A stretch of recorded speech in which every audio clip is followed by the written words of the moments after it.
지난 3주 동안 긴장 국면을 오가던 남북 대치 관계가 김정은 위원장의 갑작스런 군사행동 보류 언급 이후 소강 상태에 들어갔습니다. 개성 연락사무소 폭파 등을 통해 북한이 이미 원하던 바를 이룬 걸까요? 아니면 다음 단계를 위한 또 다른 계획일까요? 이런 상황에서 오늘 저녁 문재인 대통령의 6.25 70주년 관련 기념사에 어떤 대북 메시지가 담길지 관심입니다. 전문가의 분석과 전망 들어보겠습니다. 이물줄 경남대 극동문제연구소 교수 나오셨습니다. 어서 오십시오. 네, 안녕하십니까. 네, 안녕하세요.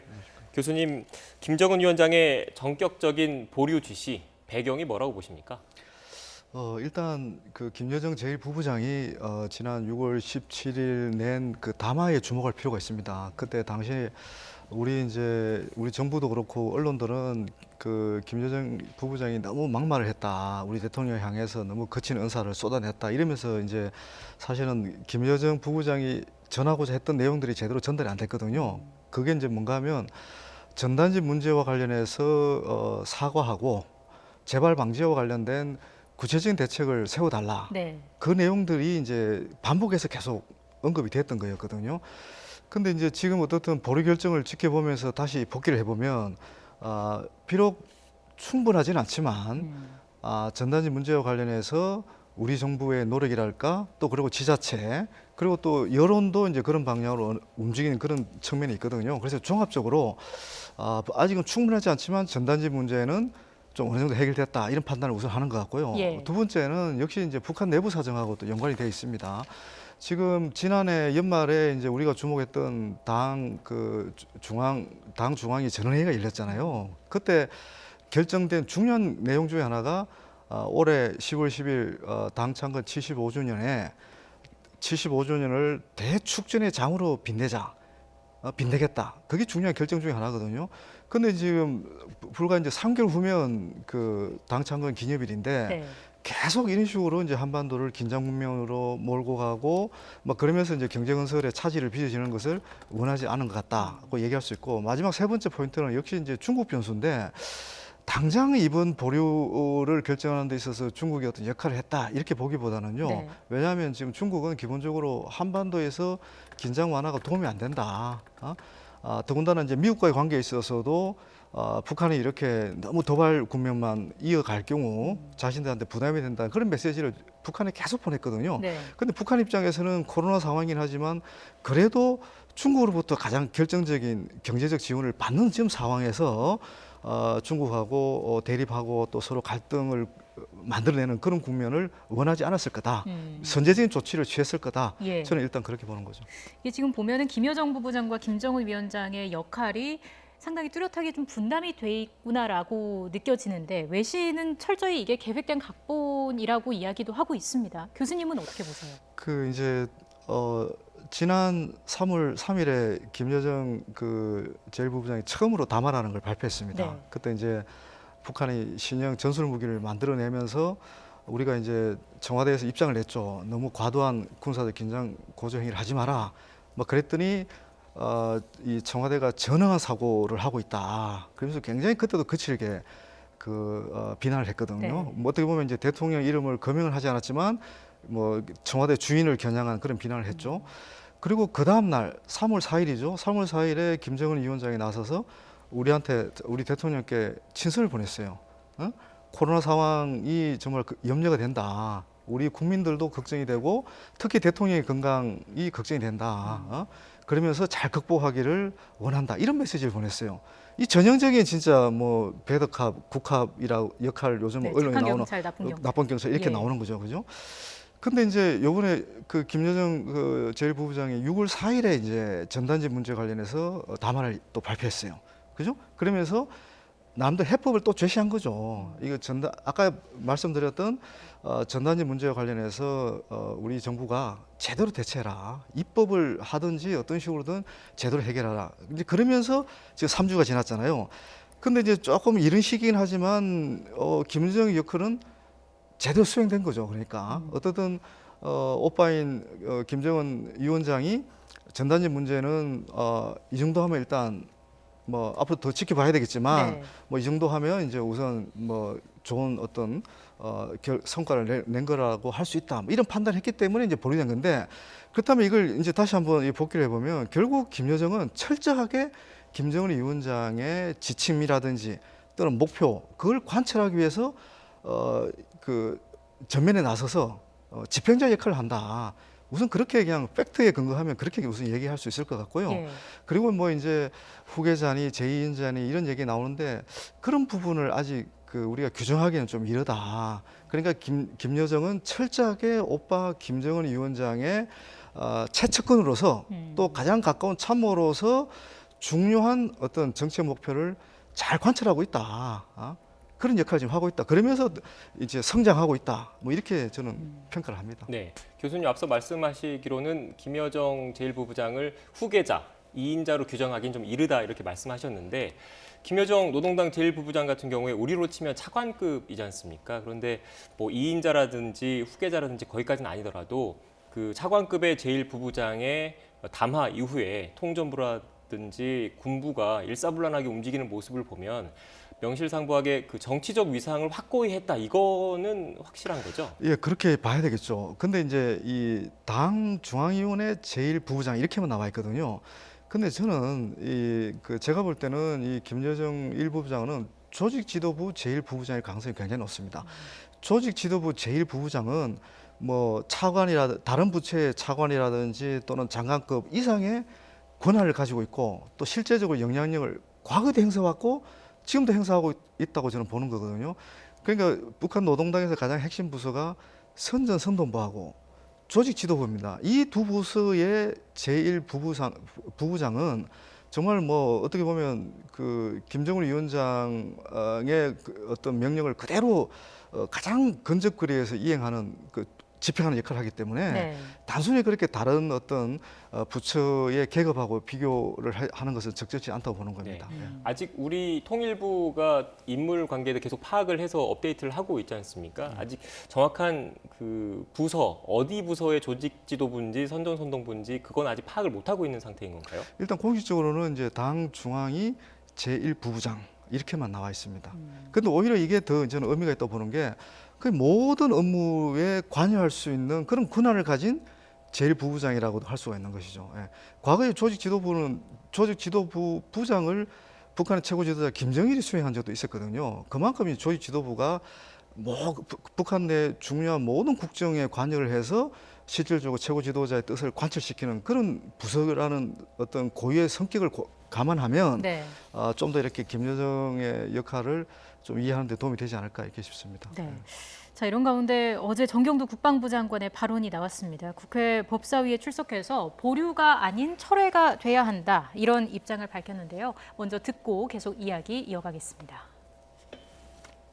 우리 정부는 일관되게 4.27 판문점선언, 굴곡 군사 합의가 반드시 지켜져야 한다고 우리는 발표를 해왔습니다. 지금 현재 북한에서 이걸 보류한다라고 했는데 저는 뭐 완전히 철회해야 된다라고 생각하고 있고.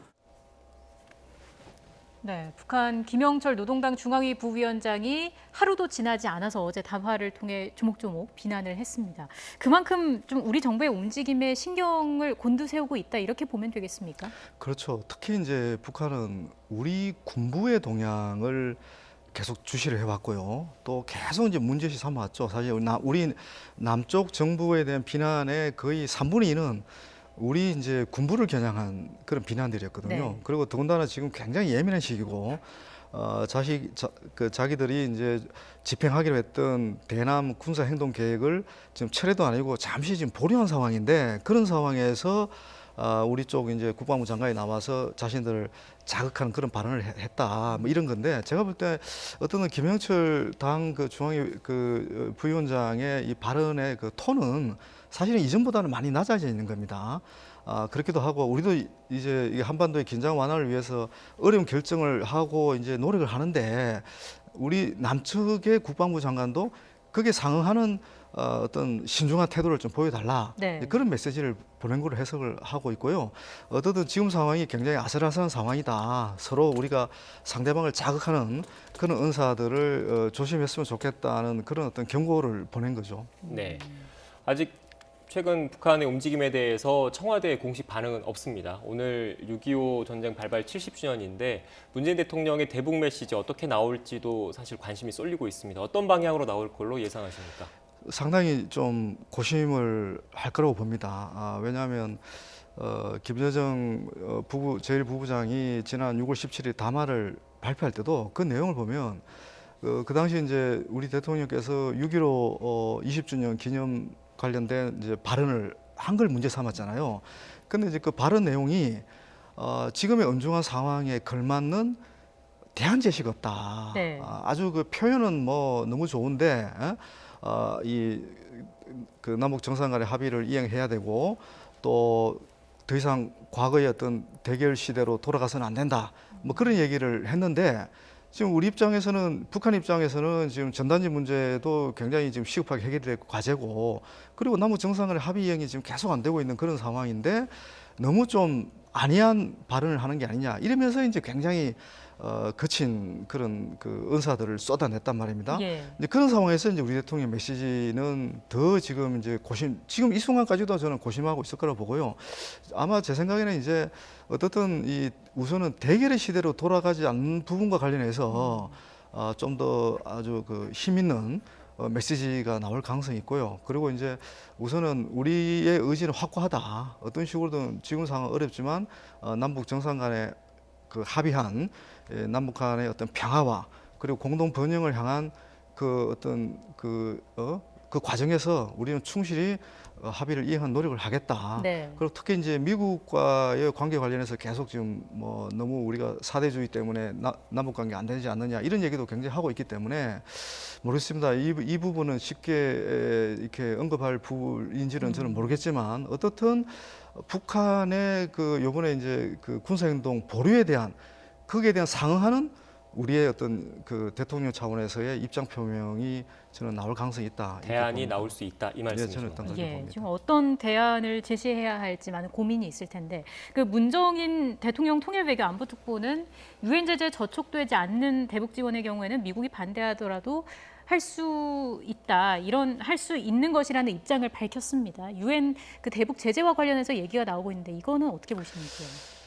저도 기본적으로 남북 정상 간의 합의는 이행돼야 되고 그 이행과 관련해서 핵심이 결국 이제 군사 분야의 합의도 있지만 이게 교류 협력 사업들입니다.